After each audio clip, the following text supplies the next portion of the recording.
longest government shutdown in U.S. history is over. After 43 days, furloughed federal workers are getting back on the job. Essential employees who've been working for weeks without a check will get their back pay, and federal programs like SNAP will grind back into gear for the millions of families impacted. Hello, I'm Anna Laurel. We're tracking updates from across the country, plus reaction and what comes next. On Wednesday night, the House approved a Senate-backed bill to end the shutdown. 6 House Democrats crossed party lines to vote yes. 2 Republicans voted no. The president signed it into law just hours later. It funds the government through January 30th and restores SNAP benefits for another 10 months through September. It also restores jobs and pay for impacted workers and reopens federal offices, parks, and museums. It does not include subsidies to keep health care costs lower for millions of Americans. That was the Democratic sticking point. Experts say reopening the government doesn't just happen at the flip of a switch. It takes time to clear the backlog of work and weeks-long disruptions. Ivan Rodriguez walks us through what's next. The U.S. government is finally back open, but the fallout continues. It costs about $15 billion a week, and it accumulates to maybe 1.5% of GDP. While there's relief for travelers, I am happy that it'll get back to some kind of normalcy. Flight delays and cancellations are expected to linger as air traffic control facilities staff back up. Thursday, nearly 1,000 flights were canceled due to those staffing issues, FAA mandated cuts to keep the airspace safe, and unrelated reasons. It remains unclear when regular operations will resume. It's going to take a long time. The problem is that the cascading effect that has occurred during the government shutdown is going to just kind of build on top of itself. Across federal agencies, the hundreds of thousands of furloughed workers will have to address a more than 6-week backlog of work, from food safety inspections to NASA operations to tax refunds. Federal workers say it takes time to get things back up and running. And the battle on Capitol Hill still isn't over. There are no guarantees Congress will extend the health care subsidies set to expire at the end of the year, something demanded by Democrats as Affordable Care Act enrollees brace for premium increases. It went from $400 that we're paying right now to $1,975 for the same policy. The legislation also only funds most of the government through January, which means in less than 3 months, the government could close its doors again. In Atlanta, I'm Ivan Rodriguez. The White House says they're getting back pay out sooner than expected, but federal employees won't all get their checks at the same time. It depends on their agencies, since departments are on different pay schedules and use different payroll providers. The USDA says full November SNAP benefits should return by Monday at the latest. SNAP provides food assistance to about 42 million people. That includes children, the elderly, and those who have low income. Keep in mind, the SNAP program is funded by the federal government, but it is the 50 states and 50 different infrastructures that move that money out, which is what made it so complicated, the patchwork. But it's moving, it's coming, and for those who really depend on it, good news is on the way. SNAP provides about $190 per person per month. During the shutdown, states handled November payments differently. Some provided full, some partial, and some not at all. And the shutdown may be over, but the fight over health care is just ramping up. Democrats have been pushing for an extension on health care tax credits that expire at the end of the year. It's what led to the shutdown stalemate in the first place. Jacqueline Quinn breaks down where we go from here.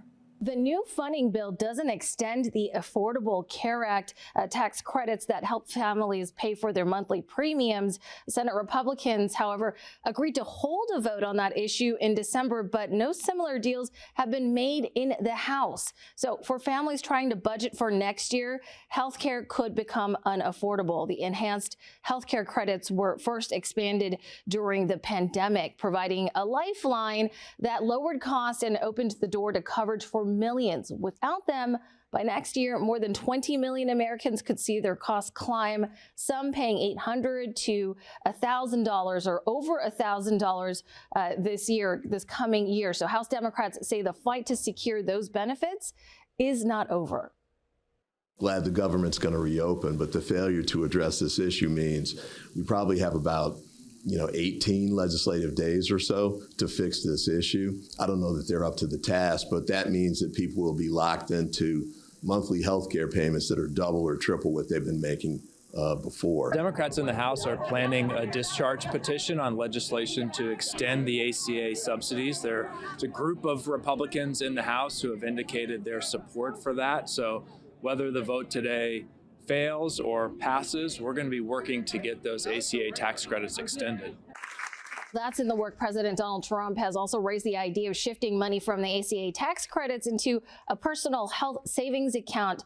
But Democrats argue that approach would do little to help if families cannot afford underlying insurance plans. Now, when asked if the healthcare fight could lead to another government shutdown come January 30th, Democratic House Minority Leader Hakeem Jeffries said, quote, "We're going to cross that bridge when we get to it." Republicans promised a future Senate vote on those Affordable Care Act subsidies, but the House hasn't committed to take it up. I'm not going to guarantee a vote on ACA unreformed COVID-era subsidies that is just a boondoggle to insurance companies and robs the taxpayer. We got a lot of work to do on that. The Republicans would demand a lot of reforms before anything like that was ever possible.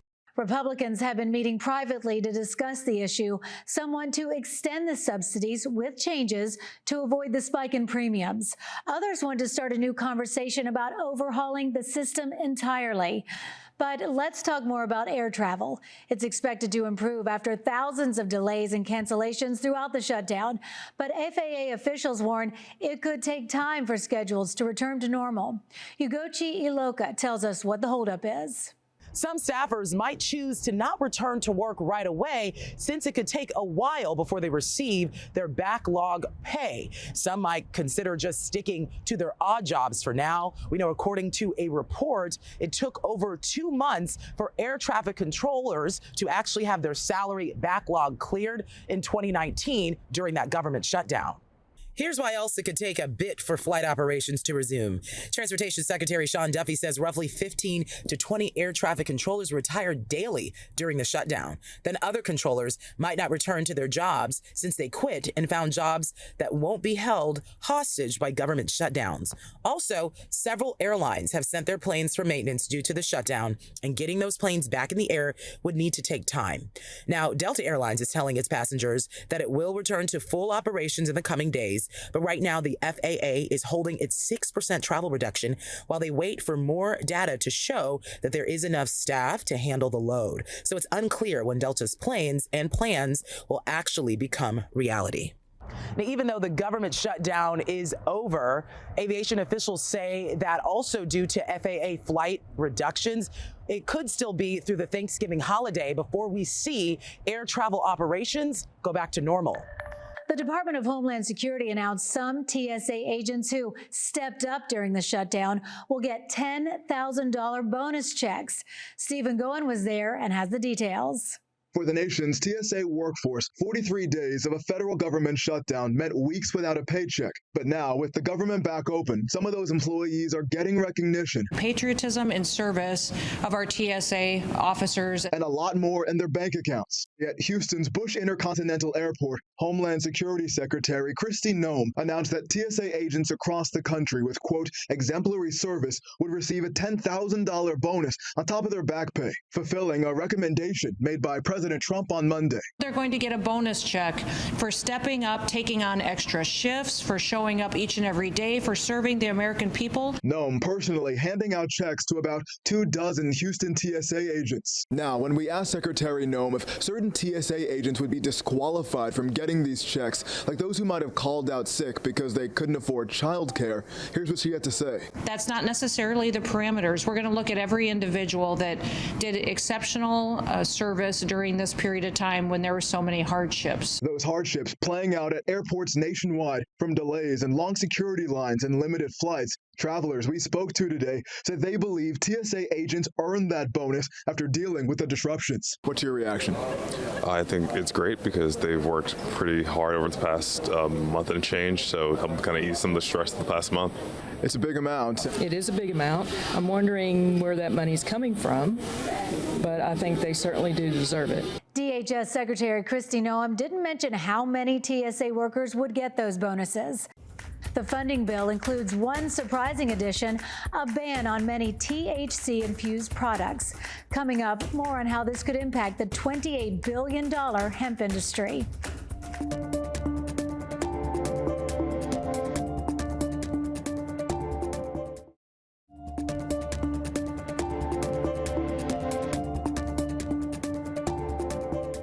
employees are returning to work, and that means more services are up and running. If you're planning a trip, national parks, monuments, visitor centers, and even the Smithsonian museums and National Zoo in D.C. are reopening. For small business owners, the SBA is back to processing loans. Agencies like Education, Commerce, and Energy are resuming grants and contracts that had been on hold. We'll also get a clearer picture of the economy once again. Reports on jobs, inflation, and consumer spending are all resuming as well. Now, one surprising element that's also included in this funding bill is a ban on many THC-infused products. Before the bill went to the House, the Senate added a provision that bans most hemp products. Supporters say this closes a dangerous loophole, but leaders in the industry say this will be devastating to the growing hemp economy.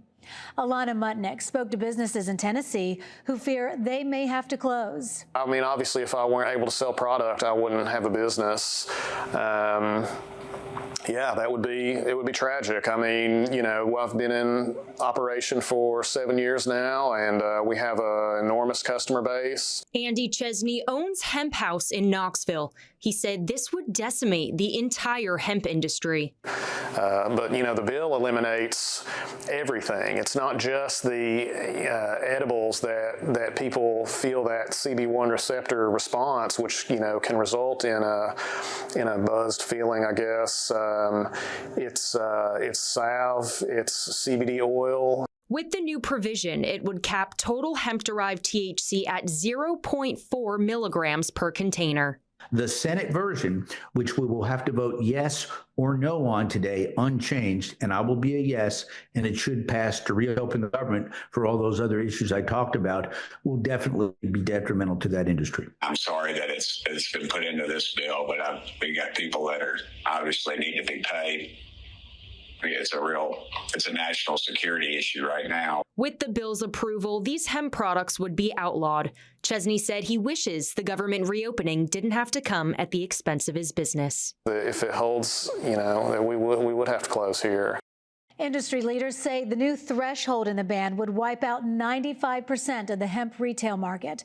An organization called the Hemp Industry and Farmers of America is calling for lawmakers to reverse it. The ban is set to take effect in about a year. A former CDC employee is showing his support for furloughed federal workers as they're getting back to work.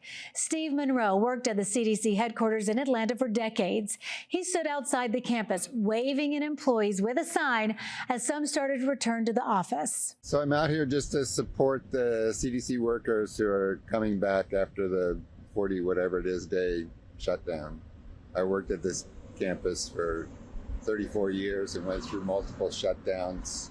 I know what it's like to miss a paycheck. It's great that they're going to get back pay, but again, just interrupting the work, there are things that won't get done because the work was interrupted. I think for a lot of people, they don't think government work is important, but they just don't realize what goes on and how impactful it can be. Thousands of CDC employees were among the many furloughed during the shutdown. That does it for us today. We'll continue to track developments as the debate over health care continues. For now, I'm Anna Laurel. Thanks for watching.